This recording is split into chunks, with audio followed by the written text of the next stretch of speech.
Everyone, welcome back to my channel. तो मैं फिर से एक नए टॉपिक के साथ यानी कि एक नई कहानी के साथ, लेकिन जैसा कि आप लोगों को मालूम है कि सीबीएसई के इंग्लिश का सीरीज़ स्टार्ट है, तो उसी से रिलेटेड चैप्टर 3 जो कि फुटप्रिंट्स विदाउट फीट का है, द मिडनाइट विजिटर। मैंने इसको पढ़ा, मुझे बहुत अच्छा लगा। साथ में एक अच्छा अवेयरनेस भी है लोगों के लिए कि जब प्रॉब्लम आती है तो हम लोग उस पर रोने गाने के बजाय उसको शॉर्ट आउट कैसे किया जाए, उसका नेक्स्ट स्टेप क्या हो, ये सोचा जाए तो काफ़ी बेहतर होगा। कुछ ऐसा कंक्लूज़न में बाद में हम लोग को लेटर ऑन देखने को मिलेगा। फ़िलहाल के लिए कहानी को स्टार्ट करने से पहले थोड़ा इसके जो ऑथर हैं उसके बारे में बताना चाहूँगी, क्योंकि जब हम लोग ऑथर के बारे में जानते हैं तो मेरा ऐसा मानना है कि हम लोगों को एक पूरा कंटेंट का तो नॉलेज नहीं आता, लेकिन एक आइडिया ज़रूर आ जाता है कि ये ऑथर बेसिकली कौन सी चीज़ों पर लिखता है और ये जो पर्टिकुलर स्टोरी है द मिडनाइट विजिटर, इसमें क्या होने वाला है। तो अबाउट द ऑथर, जो इसका ऑथर है मिडनाइट विजिटर का, उनका नाम है रॉबर्ट जे ऑथर जूनियर। नवंबर 10, 1909 उनका बर्थ एंड May 2, 1969 उनका death. Was a writer of speculative fiction known for his work with Mysterious Traveler radio series and for writing The Three Investigators, a series of young adult novels. Arthur was honored twice by the Mystery Writers of America with an Edgar Award for Best Radio Drama.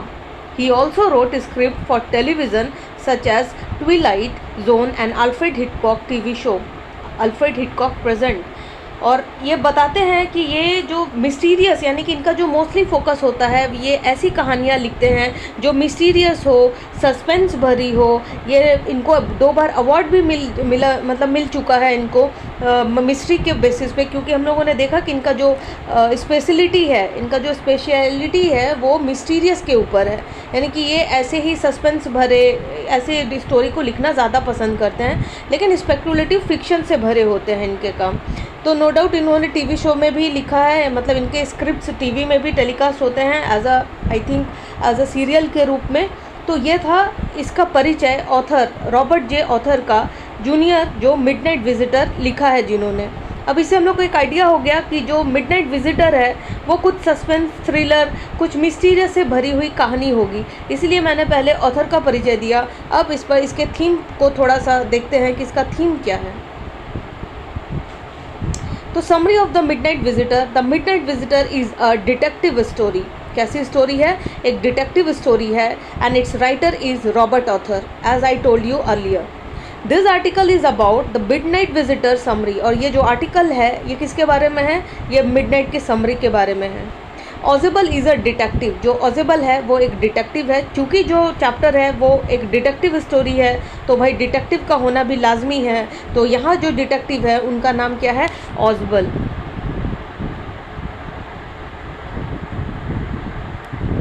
और ये क्या है?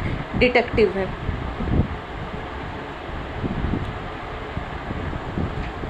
He is one such secret agent who expect to get some sensitive paper in his hotel room। और ये क्या थे? एक secret agent थे और ये क्या कर रहे थे? अपने रूम में कुछ मतलब ऐसे कागजातों की इंतज़ार कर रहे थे जो कि काफ़ी महत्वपूर्ण था, बहुत ही सेंसिटिव पेपर था जो वो अपने होटल रूम पे इंतज़ार कर रहे थे। But one of his rival Max attacked him at the gun point. लेकिन उनका एक राइवल क्या करता है? ऑजबल पर अटैक कर देता है, और वो भी कहाँ पर? उसके गन पॉइंट में अटैक, मतलब गन पॉइंट लेकर कि भाई पिस्टल लगा हुआ है फोरहेड में और चलो कागजात निकालो, कुछ ऐसा सिनेरियो हुआ होगा यहाँ। And he demanded the papers. चलो कमॉन, जैसे हिंदी मूवी में हम लोग देखते हैं कि वो गन पॉइंट पे रख देते हैं और बोलते हैं कि चलो जो भी है निकालो। तो यहाँ पर पेपर्स की बात हो रही थी, क्योंकि जो ऑजबल थे वो डिटेक्टिव थे और उनको कुछ स्पेशल पेपर्स यानी कि कुछ सेंसिटिव पेपर्स मिलने थे, जिसकी डिमांड कौन कर रहा था? मैक्स कर रहा था।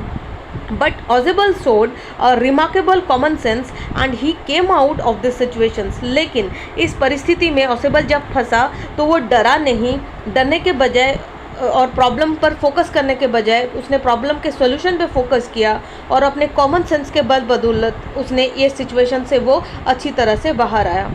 Fowler, his friend, was surprised to see a secret agent, Ozable, who was too fat to be a secret agent based on his physical appearance।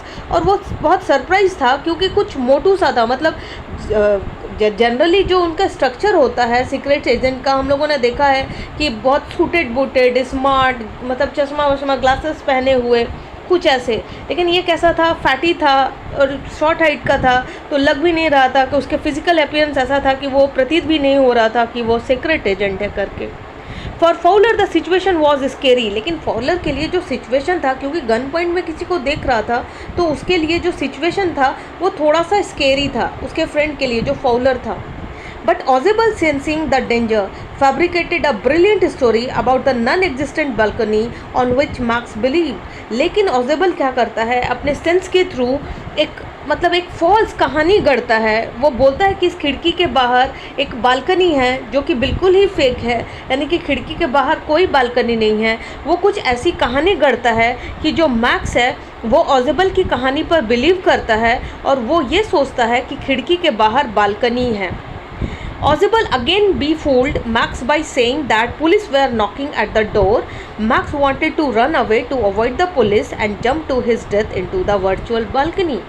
और फिर क्या बोलता है ओजेबल कि भाई मेरे कमरे पे ना बार बार पुलिस आते हैं, नॉक करते हैं और सब कुछ मतलब पूछताछ करते हैं। तो भाई मतलब रूम के दरवाजे पर बहुत देर से कोई नॉक कर रहा था। इधर मैक्स ने क्या किया था, मैक्स ने जो दुश्मन था उसने ओजेबल को क्या किया था, गन पॉइंट पर रखा था। ओजेबल को गन पॉइंट पर रखा था, लेकिन ओजेबल कहानी बता रहा था कि भाई मेरे रूम पे ना जो पुलिस है ना वो बार बार फ्रिक्वेंटली आती है और वो क्या करती है, पूछताछ करती है, पुलिस आती है। तो भाई वो चूँकि बदमाश था मैक्स, तो अब जैसे ही पुलिस की बात हुई तो मैक्स को डर लगा कि भाई पुलिस आएगा तो भाई पूछा जाएगा कि कौन है, तो मैं पकड़ा जाऊंगा। तो उसने क्या किया कि उसने बोला कि ठीक है तुम लोग दरवाज़ा खोलो और तुम लोग बता देना कि कोई नहीं है करके, सब कुछ ठीक ठाक कर है करके, मैं तब तक बालकनी में छुपा हूँ। लेकिन ओजेबल की जो बालकनी वाली कहानी थी ना वो तो फेक थी, कोई बालकनी ही थी नहीं, वो तो वर्चुअल बालकनी थी, क्योंकि उसने तो कहानी गढ़ा था। और उसने ऐसा बोला कि ठीक है तुम जाओ दरवाज़ा खोलो, मैं तब तक बालकनी में हूँ। और वो उसने क्या किया, बिना देखे खिड़की के बाहर छलांग लगा दी, जो कि उसका मौत का कारण बनी, क्योंकि वहाँ पर कोई बालकनी नहीं थी और वो सीधा ऊपर से आके सीधा नीचे गिरा, जिसके कारण वो उसकी मौत हो गई।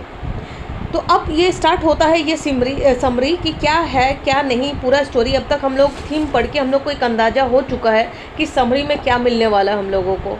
तो चलिए स्टार्ट करते हैं। The midnight visitor summary in English. This story is about witty secret agent ओजेबल.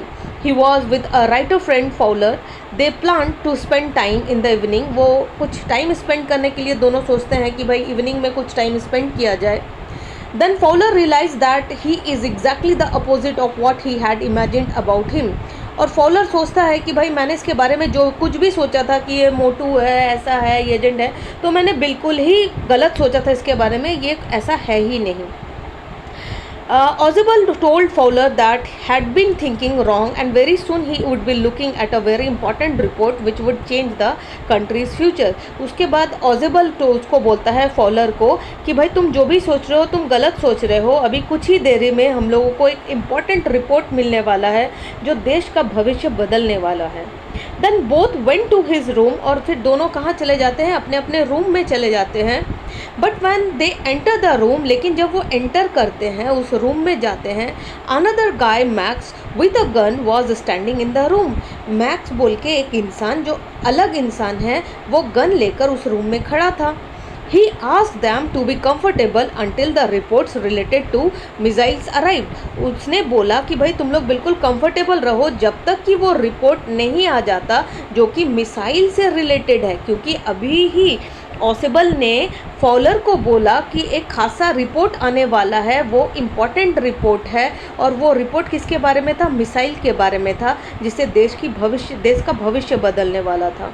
तो मैक्स ने उन लोगों को ऐसा ऑर्डर किया कि बी रिलैक्स, बी कंफर्टेबल, जब तक रिपोर्ट नहीं आता तब तक तुम लोग ऐसे ही रहोगे रिलैक्स मूड में।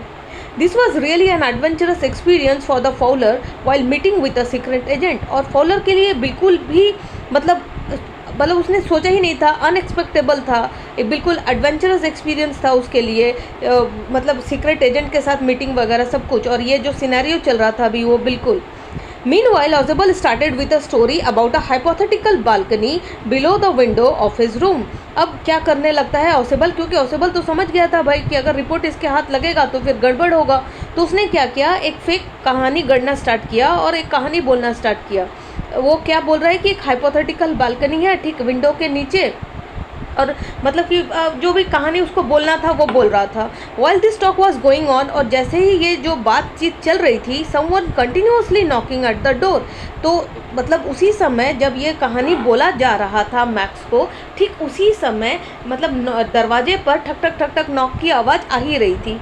Ozable said that police were at the door, came to check him and his room on a regular basis. Ozable बोलता है मैक्स को कि भाई पुलिस होगा, क्योंकि वो फ्रिक्वेंटली बार बार आता है मेरे कमरे में, जांच करता है, चेक करता है, रेगुलर विजिट करता है भाई मेरे कमरे की। Max pointed his gun towards both of them. फिर मैक्स क्या करता है, अपना गन पॉइंट दोनों पर लगाता है and said that he would be waiting in the balcony, and during this time Ozable should send away the police, otherwise he would shoot them.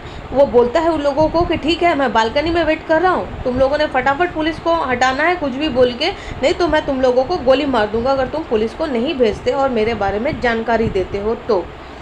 As the doorknob is turned in loud, Max jump out of the window and they heard a loud scream. और जैसे ही वो door खुलता है turn in loud, max jump करता है उस window के बाहर और एक लाउड साउंड सुनने को मिलता है। The door opens and a waiter come, और जो नॉक नॉक कर रहा था दरवाजे के बाहर, तो जब दरवाज़ा खोला गया तो पता चला कि वेटर आया हुआ था। The waiter says that he was brought the wine that Ozable had ordered. और वेटर बोलता है कि भाई मैं जो आप लोगों ने वाइन का बॉटल मंगवाया था मैं वो लेके आया हूँ। He keeps the bottle, tray and glasses there on the table and leave. फिर जो जैसा वेटर का काम रहता है भाई, वो बॉटल, ट्रे, ग्लासेस वगैरह को टेबल पर रखता है और चला जाता है। Fowler is surprised after seeing all that. Fowler बिल्कुल सरप्राइज है ये सब देख के कि भाई क्या चल रहा है। Fowler asked him about the police. Follower ने पूछा, अरे तुमने बोला उसको मैक्स को कि पुलिस आता है तुम्हारे रूम में रेगुलर चेक करने के लिए, तुम्हारा जांच पड़ताल करता है। Then Ausable replied that there was no police. उसने बोला कि नहीं ऐसा कुछ भी नहीं है। Fowler again asked about Max. Fowler पूछता अच्छा तो फिर मैक्स का क्या हुआ, who was waiting in the balcony, जो कि बालकनी के बाहर वेट कर रहा है आउटसाइड द विंडो, खिड़की के बाहर। Then Ozable replied that the person would not return as there was no balcony at all. फिर Ozable रिप्लाई करता है फॉवलर का इस क्वेश्चंस पर, बोलता है कि भाई वो अब कभी नहीं आने वाला क्योंकि खिड़की के बाहर कोई बालकनी नहीं थी और वो मृत्यु को प्राप्त हो चुका है। तो this saw the quick wit of Ozable as he took advantage of the situation and successfully made Max nervous. और मतलब ये उसके क्विक रिस्पॉन्स को दिखाता है, उसके सेंसेस को दिखाता है कि वो किस तरीके से इस चीज़ का एडवांस लिया। वो जो बिल्कुल हड़बड़ी में था, बिल्कुल घबराया हुआ था, नर्वस था, उसका फ़ायदा उठाया सिचुएशन का। उसने एक मनधड़क कहानी गढ़ी, उसने ऐसे उसको प्रेजेंट किया कि सब कुछ मतलब सच है।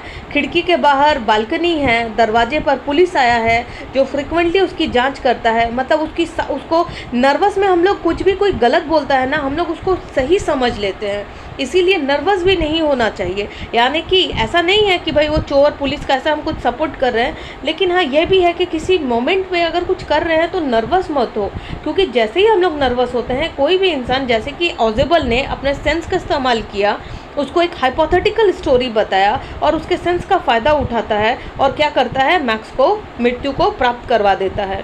Under his nervousness he jumped out of the window. उसने एक बार देखा भी नहीं कि वाकई क्या विंडो के बाहर कोई बालकनी है, वो इतना नर्वस था।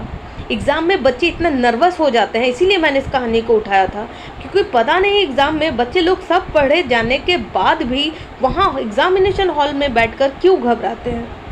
उनको इतना भी भरोसा नहीं होता खुद पर कि वो कंप्लीट करके आए हैं, पढ़ के आए हैं, वो लिख सकेंगे, वो कर सकेंगे। वो अपने घबराहट में कितना कुछ मिस कर देते हैं, कितना कुछ लिखना भूल जाते हैं, क्वेश्चन को गलत इंटरप्रेट करते हैं। आंसर्स कुछ है, क्वेश्चन कुछ पूछता है, आंसर कुछ लिख के आते हैं। सब और सब क्यों होता है, सिर्फ और सिर्फ नर्वसनेस के कारण होता है। तो प्लीज़ नर्वसनेस मत करना, क्योंकि मैक्स का क्या हाल हुआ, उसने एक बार वेरीफाई भी नहीं किया कि जो वो बोल रहा है एग्जैक्टली वही है क्या, या फिर इसके पीछे कुछ मंदड़ंग कहानी है। और वो क्या करता है, जंप कर देता है। He jump from the top floor of the hotel and hence died, और वो टॉप फ्लोर से जंप कर देता है, जिसके कारण उसकी क्या हो जाती है, मृत्यु हो जाती है। Thus, Ozebel outwitted Max and saved himself from a very dangerous situation। और ओसेबल अपने कॉमन सेंस के थ्रू मैक्स से छुटकारा पाता है और खुद को एक डेंजरस सिचुएशन से बचा लेता है, क्योंकि अगर वो इम्पॉर्टेंट पेपर्स मैक्स के हाथ लगते तो शायद देश को कुछ प्रॉब्लम हो सकता था, जिसका अंदेशा शायद ओजेबल को हो गया था। इसीलिए ओजेबल ने एक कॉमन सेंस का सहारा लिया, वो प्रॉब्लम से घबराया नहीं और उसने एक सही स्टेप लिया जिससे वो डेंजर से बाहर आ गया। तो चलिए थोड़ा सा कंक्लूज़न देख लेते हैं स्टोरी का, क्योंकि मतलब मैं जब भी स्टोरी पढ़ती हूँ मुझे लगता है स्टूडेंट और जो सोसाइटी को क्या मैसेज जाएगा, तो वो उसका भी ध्यान रखती हूँ। तो कंक्लूज़न देख लेते हैं। Conclusion of the midnight story, get from this story, the ultimate message that one can get from this story is that in any situation we should not panic। कोई भी situation हो, whatever may be the situation कोई भी हो, कुछ भी हो, we should not panic, we should not panic नहीं करना है। हम लोगों को उस प्रॉब्लम में सोचने के बजाय उसके सॉल्यूशंस को सोचना चाहिए। Instead we should take a step and face the situation with our presence of mind. बल्कि हम लोगों को उस सिचुएशन को फेस करना चाहिए अपने प्रेजेंस ऑफ माइंड के थ्रू। हम लोग बहुत इजीली निकल जाएंगे, लेकिन लोग ऐसा नहीं करते। लोग सिचुएशंस को फेस करने के बजाय उससे भागना पसंद करते हैं, रोने गाना पसंद करते हैं कि भाई कोई आए उनकी मदद कर दे। अभी ऐसा ओजेबल करता तो कौन ही आता उनके मदद के लिए, और क्या वो बच पाता मैक्स के गन पॉइंट से, क्योंकि उसने उसको गन पॉइंट में रखा हुआ था। तो आप लोग भी जब भी सिचुएशन में फंसे, क्योंकि लाइफ ऐसा है कि रोज़मर्रा हम लोग के लाइफ में प्रॉब्लम्स आती ही रहेंगी, लेकिन पैनिक नहीं करना है। उससे क्या निकल सकता है, उसके पॉजिटिव पहलू को सोचना है, इसके दूसरे स्टेप क्या हो सकते हैं। बिना रोक गा के अगर हम लोग उसके पॉजिटिव पहलू को सोचें और उसके सोल्यूशंस निकालें, तो शायद जो लाइफ है जो वाकई बहुत अच्छी और ईजी है, हम लोग भी उसको उसी तरीके से जी सकेंगे, रादर दैन हार्ड और हार्श लाइफ बना के। आशा करती हूँ आप लोगों को स्टोरी अच्छा लगा होगा। Thank you.